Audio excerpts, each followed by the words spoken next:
Bem-vindos ao canal 70V7. Eu sou o Matheus, um dos participantes do canal. E hoje a gente está aqui com o João Vitor, né, que é o fundador do projeto 70V7. A gente se propôs a falar de uma temática que é bem relevante no mundo cristão e que a gente não vê falando muito sobre ela. É a questão do remir o tempo. Hoje a gente vai tentar trazer uma abordagem bíblica, histórica e também pessoal sobre esse tema.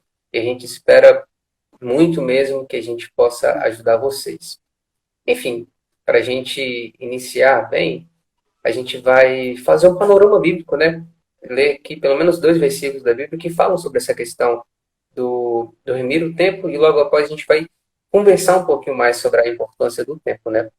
O primeiro texto que eu quero ler para vocês é o mais claro, talvez, está em Efésios 5, que diz o seguinte: Portanto, vede prudentemente como andais, não como necios, mas como sábios, remindo o tempo quanto os dias são maus. O próximo texto que a gente vai ler está em Salmo 90, no versículo 12, que vai dizer o seguinte: Ensina-nos a contar os nossos dias, de tal maneira que alcancemos corações sábios. Enfim, João, você pode falar para a gente um pouco mais da importância de remir o tempo? O que é remir o tempo? A gente precisa ter, né, saber o que significa remir o tempo. Remir o tempo nada mais é do que usar o tempo com sabedoria, né, de modo eficiente.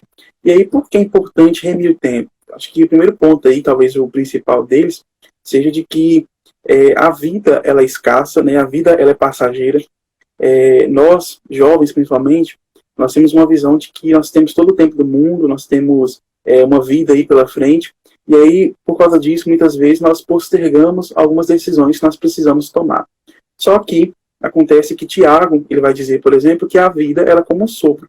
Então nós não temos estabilidade na vida, nós não temos segurança do amanhã. A certeza que nós temos é do hoje, né? Na verdade, do agora. Então, por essa e outras razões, é necessário que a gente possa remir o tempo, saber usar o tempo da maneira correta, porque nós não temos certeza do amanhã, nós não temos certeza, nós teremos outras oportunidades para ser utilizado. Então, é necessário tomar as decisões, fazer aquilo que deve ser feito hoje. Sim. Exatamente, exatamente. A Bíblia sempre nos apresenta, né, nossa vida como algo sendo muito curto, sendo como a neblina, né, a névoa que vem e logo se esvai. O próprio Deus, quando ele fala do tempo lá do período do cativeiro, né, ele fala que aqueles 70 anos para ele era como um instante, né? Então, a vida, se comparada à eternidade, é algo muito breve. Então, se a gente não aproveitar, a gente não cumpre, né, com o que a gente deveria cumprir, não vive o que deveria viver. Mas acontece que, hoje em dia, a gente tem muitas distrações. A gente não pode falar que é a mesma época bíblica, né, que a gente tem os mesmos contextos. Hoje em dia a gente tem tudo mais fácil. Então, você pode falar um pouco sobre as distrações atuais e como isso influencia na questão do tempo? Vamos lá. A gente tem, eu acho que muitas coisas, né, muitas distrações, eu acho que principalmente no que diz respeito ao entretenimento. Acho que é uma das principais distrações que nós temos. Mas o celular, sem dúvidas, ele está ali no topo das nossas distrações. Certamente a gente perde muito tempo com o celular, em especial as redes sociais. Preciso dizer que as redes sociais ela é uma atitude ruim, né? Nós não podemos demonizar as redes sociais. Foi muito claro isso agora, nesse período de pandemia, o que nos possibilitou ter esse contato ainda com os irmãos, poder compartilhar a palavra do Senhor, foi justamente as redes sociais. Então, muita gente aí que criticava as redes sociais, via como um problema, algo negativo, pode ver que não é bem assim. Só que tudo precisa de equilíbrio, né? A gente precisa usar as redes sociais, a internet, os meios de comunicação de forma saudável, com sabedoria, remindo o tempo justamente, para que ela não venha tornar-se aí uma pedra no nosso sapato, atrapalhar a nossa vida espiritual, vida social, tudo que for me diz respeito. Então, acho que a principal distração hoje seria justamente as redes sociais. E aí, como lidar com isso? Sabendo remir o tempo, né? Sabendo lidar ali com as redes sociais, utilizando as redes sociais de forma agradável, de forma saudável, né? Aquilo que convém a nós, como servos do Senhor, fazer uso. Ótimo. E até a questão das redes sociais, eu estava estudando ontem e vendo como funciona a estrutura das redes sociais, né? Tem toda uma engenharia por trás que faz com que a gente libere dopamina, né? Como se fosse o hormônio da felicidade, ao usar ela. Às vezes a gente vê aqueles likes subindo e a gente vê e a gente quer mais daquilo. Uma prova viva disso é que às vezes a gente entra para fazer nada. A gente entra fica ali um tempo e depois que a gente inventa um motivo, mas já está impregnado na gente. E não só as redes sociais, como também os jogos e algumas outras coisas nesse sentido. Mas como os nossos heróis da fé, né? Como os homens da Bíblia usaram o tempo, João? Você pode falar um pouco disso? Então vamos lá. Quando a gente fala assim de homens de Deus que usaram o tempo, aliás, de modo adequado, né? A gente não tem como não lembrar acerca de Marta e Maria, né? A Bíblia nos fala que Marta e Maria receberam Jesus em sua casa, e aí nós vamos ver que Maria está aos pés de Jesus, ouvindo Jesus, enquanto Marta está preocupada com os afazeres domésticos. É claro que Marta, ela não estava ali alheia à presença de Jesus, ela não estava ignorando a importância de Jesus, muito pelo contrário. Na verdade, era costume daquela época justamente servir os visitantes dessa forma, né? Ali preocupada realmente com os afazeres domésticos, era uma forma de servir, ela via que ela estava servindo Jesus. Acontece que naquele momento, Jesus queria que ela estivesse aos pés dele, né? Então, o momento adequado era justamente que ela estivesse aos pés de Jesus. Então, a gente observa aqui, nós temos que ter esse momento, sim, de servir Jesus, mas também aquele momento de ouvir, né? Às vezes a gente está tão preocupado em servir, às vezes a gente não está ali próximo de Jesus, querendo ouvir, querendo falar com ele, né? E vice-versa. Acontece tanto um como o outro. A questão toda é o equilíbrio. Mas o que mais me chama a atenção nessa história toda aí é de que muitas vezes nós conhecemos pessoas que são tão sábias, né, nas suas falas, que falam tão bem de Jesus e que nos dá vontade de ficar horas a fios ali ouvindo essas pessoas e querendo mais ouvir mais. Só que assim, nós estamos falando ali de Jesus, então ainda mais importante, ainda melhor estar próximo ali ouvindo Jesus. E Marta, ela estava ali mais preocupada com os afazeres domésticos. E aí, nos parece loucura alguém recusar a presença de Jesus, recusar ouvir Jesus para fazer qualquer outra coisa, né? E muitas vezes nós fazemos isso, nós fazemos tal loucura. Né? Nós estamos ali, negligenciamos a nossa vida de oração, a nossa vida de leitura da palavra para nos entretermos com o celular, com redes sociais ou qualquer outra coisa. Cristo está nos esperando na sala de oração, querendo falar conosco, e nós estamos lá preocupados com o celular. Cristo está nos esperando para falar conosco através de sua palavra, nós estamos lá preocupados, maratonando série ou qualquer outra coisa do tipo. Não que nós não possamos fazer outras coisas, ter um momento de entretenimento, diversão, lazer, nada disso. A gente pode sim, mas que a nossa vida espiritual seja prioridade, né? Que o falar com Deus, ter comunhão com Deus seja sempre prioridade nas nossas vidas. Exato, exato. Um exemplo que eu penso que é muito relevante para a gente, muito claro também, é o exemplo de Paulo, né? Paulo era imparável, né? Depois que ele foi convertido, ele está pregando, a Bíblia fala que às vezes ele não conseguia ir para algum lugar, ele falava, ok, então vou fazer isso aqui. Às vezes ele estava preso e ainda assim ele estava escrevendo carta, né? E a gente poderia até dizer mais, apesar da Bíblia não dizer, eu posso supor que ele falava do evangelho para os guardas que estavam ali cuidando dele, né? Paulo é um baita exemplo de tempo aproveitado. E não só homens na Bíblia tiveram grandes histórias assim de remir o tempo e dar seu tempo a Deus, mas também algumas pessoas na história. João, você conhece alguma pessoa assim, que é exemplar nesse quesito de remir o tempo? Tá, vamos lá. Eu não conheço pessoas, não consigo te dizer ali, pessoas que tiveram um grande legado assim, na história, que as pessoas possam escrever livros sobre elas e tudo mais, mas certamente nós conhecemos diversas pessoas, né, que se dispuseram do seu tempo para servir Jesus com qualidade, para servir o seu próximo. Tem exemplos na minha família, tem exemplos na igreja.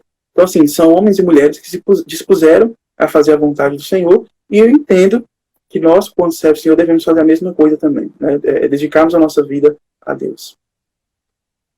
Exatamente, exatamente. Às vezes a gente não precisa ir tão longe, né? Eu fico fantasiado que pessoas assim que a gente conhece tenham essa devoção a Deus, né? Eu já tive a oportunidade de conhecer alguns homens que, quando eles contam testemunho, você pensa, poxa, parece que esse cara só vive para Deus, ele não faz mais nada. E até na história, eu lembro de alguns também, inclusive a gente estava conversando esses dias daquela missionária que fazia missões na favela, né? E como ela era dedicada àquilo, parece que a vida inteira dela era somente para aquilo. Como cada instante para ela era preciosa. Eu também lembro de um caso que a gente já comentou também do John Bunyan, né? Que ele foi preso por pregar o evangelho. Ele teve a oportunidade de sair se ele parasse, mas ele não quis, ele preferiu ficar preso. e na cadeia ele escreve o livro O Peregrino, que é um dos livros mais vendidos do mundo, né? A gente tem outros casos também, a Hudson Taylor, que deu sua vida pelas missões da China, ajudou a traduzir a Bíblia para os dialetos, né, das comunidades chinesas, enviou gente para a China, que é um dos maiores movimentos missionários do mundo aí, né? E tudo isso porque eles amavam a Deus e remiam um tempo. E eu acredito que essas coisas sempre caminham juntas, né? E como, João, amar a Deus, como remir um tempo pode fazer uma diferença no mundo? Então, eu acho que é justamente o que você está falando agora a respeito de grandes homens de Deus, né, que deixaram um legado aí, é justamente isso. À medida que nós entendemos a nossa necessidade de usar o nosso tempo de forma adequada, não só pensando na gente, mas na nossa vida espiritual mesmo, pensando em falar com Deus, em ter comunhão com Deus, em atender o chamado de Deus, né, o chamado, o ID, não é só para uma pessoa, é para todos nós, todo aquele que se disser o Senhor, ele tem a responsabilidade do ID. Então, à medida que eu sei usar meu tempo de forma adequada para cumprir o ID do Senhor, certamente eu vou conseguir abençoar outras pessoas, ajudar outras pessoas e fazer sim a diferença no mundo. Exatamente, exatamente. Voltando um pouco para o início, né, da gente falando que a gente só tem uma vida, e se a gente só tem uma vida e que passa tão rápido, a gente precisa administrar muito bem nosso tempo para a gente ser, entre muitas aspas, relevante, né? Uma oração que eu sempre faço é para que Deus me torne útil no reino dele. E eu lembro disso, eu oro assim porque um dia eu ouvi falar que o Jonathan Edwards orava algo semelhante assim. Ele ia orar a cavalo e ele orava pedindo a Deus para que não deixasse ele fora do que estava fazendo no mundo, né? Para que ele fosse útil. Ah, ele também tinha medo de ser um cristão hipócrita, né? De viver uma vida inteira falando que ama a Deus, mas que não faz nada. E que a gente pode até puxar um gancho interessante, que é a questão da fé e das obras. A Bíblia fala que a fé sem obras, ela é vazia. E às vezes, se a gente lê de maneira rápida, a gente pode cair no engano de achar que a gente é salvo por obras. Não, a gente é salvo pela graça. Mas então, por que a fé precisa de obras? Porque a verdadeira fé, ela demonstra ações. Se eu realmente creio em Deus, se minha vida foi mudada por Ele, eu vou querer fazer algo. É como o salmista diz: o que darei eu, Senhor, por tudo que me tens feito? Este é o exemplo do reconhecimento de nosso estado. A gente foi salvo por Deus, então o que eu posso fazer para retribuir isso? E retribuir isso a Deus, né? O que eu posso dar para Ele? E a melhor coisa que a gente pode dar é o nosso tempo, né? E que até entra na questão do que você começou a falar, que é a questão do legado. O quão importante o legado é, João? Pois é, a questão toda, eu acho que essa questão do legado, a gente precisa pensar, justamente o que você está falando aí, de como nós seremos lembrados pelas pessoas, né? Será que nós seremos lembrados apenas como pessoas que passaram 2 horas no culto, né? Diziam servir a Jesus e apenas isso?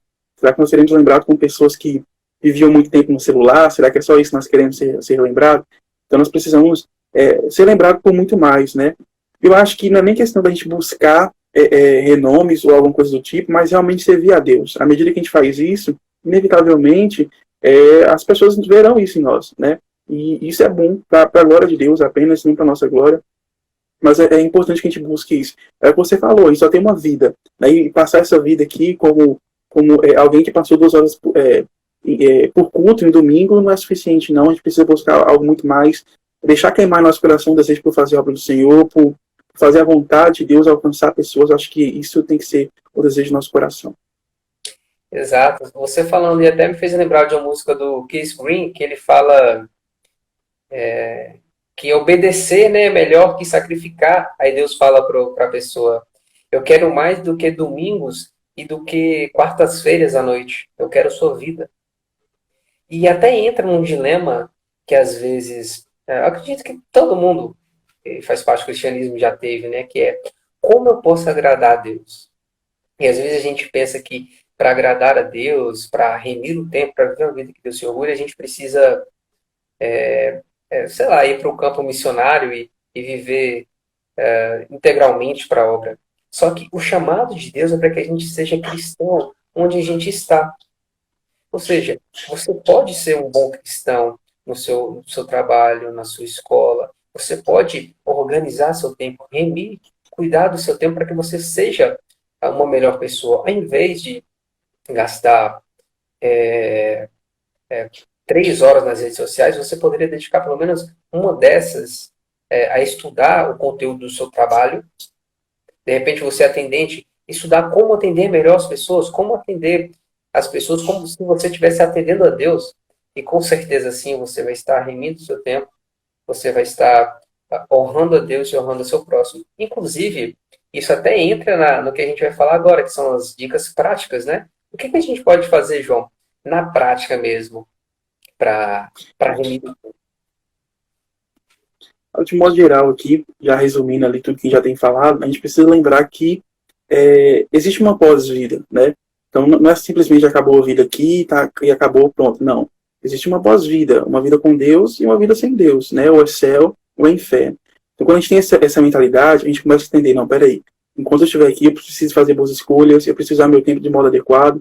Então se hoje você tem uma decisão a ser tomada, principalmente no que diz respeito à vida espiritual, essa decisão precisa ser tomada hoje, não dá para esperar para amanhã.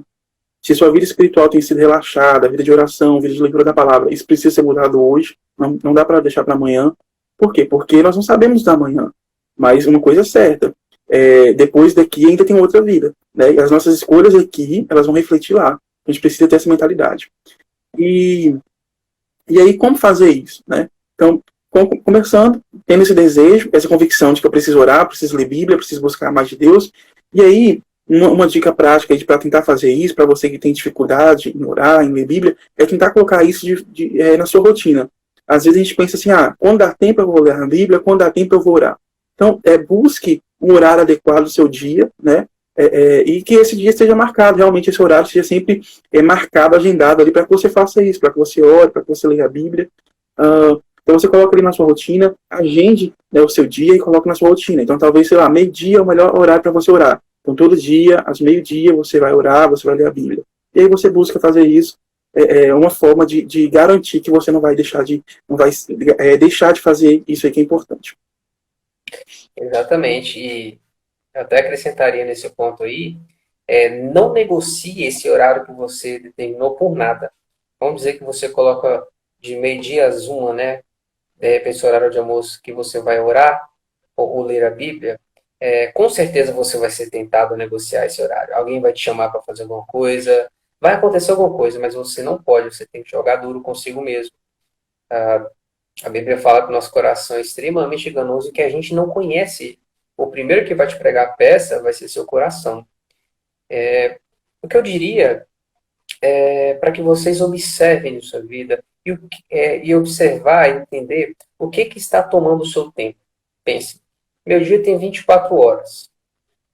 Eu durmo 8, né? Você pensando consigo mesmo. Eu trabalho X horas e eu tenho X horas livres. O que eu passo fazendo nessas horas? Descubra o que está tomando o seu tempo e arranque isso de sua vida. Como o João falou, não espera para amanhã, não. Arranque isso e preencha esse vazio. Vamos dizer que você está passando 3 horas em redes sociais ou 2, arranque isso de sua vida. Se necessário ficar um tempo sem rede social, fique, para que você aprenda a lidar com essa coisa e preencha isso com algo produtivo, com algo que honre a Deus. O Leonardo Ravenhill até fala que a gente não precisa morrer para ser um Marte.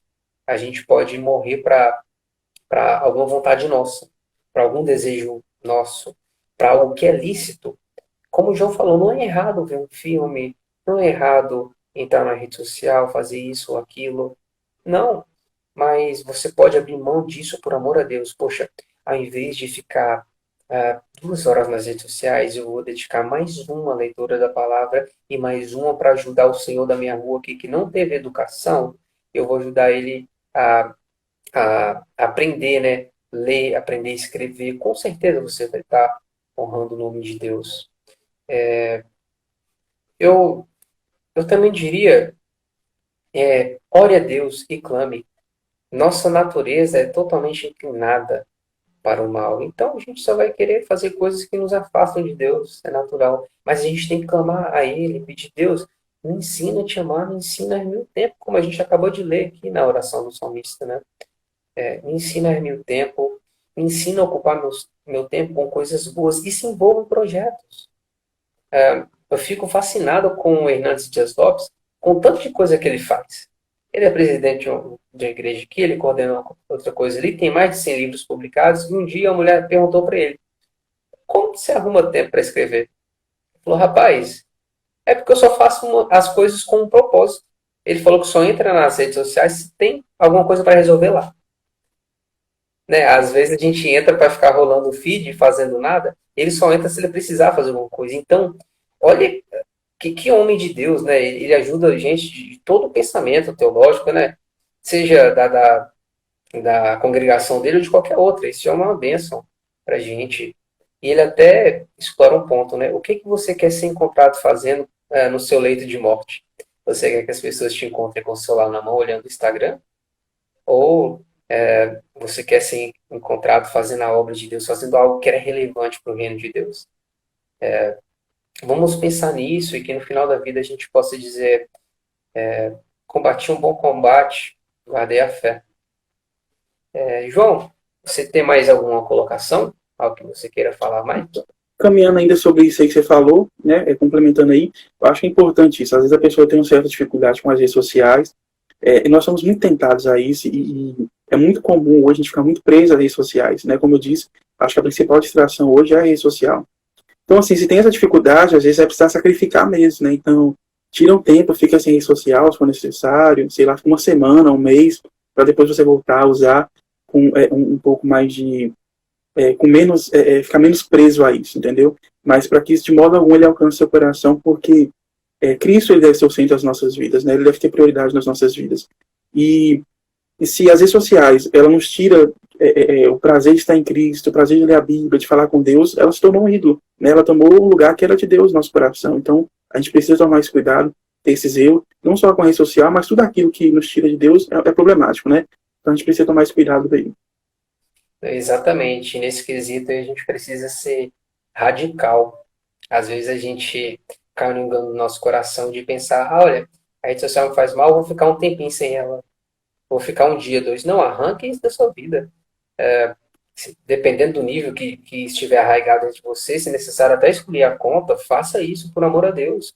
O diabo, ele não mede esforços para tentar nos derrubar. Por que então a gente medir esforços para lutar contra ele? O único que a gente deve agradar aqui é Cristo. E que, se necessário, morrer para isso, que a gente o faça. Que a gente o faça, porque assim então a gente herdará a vida eterna, né?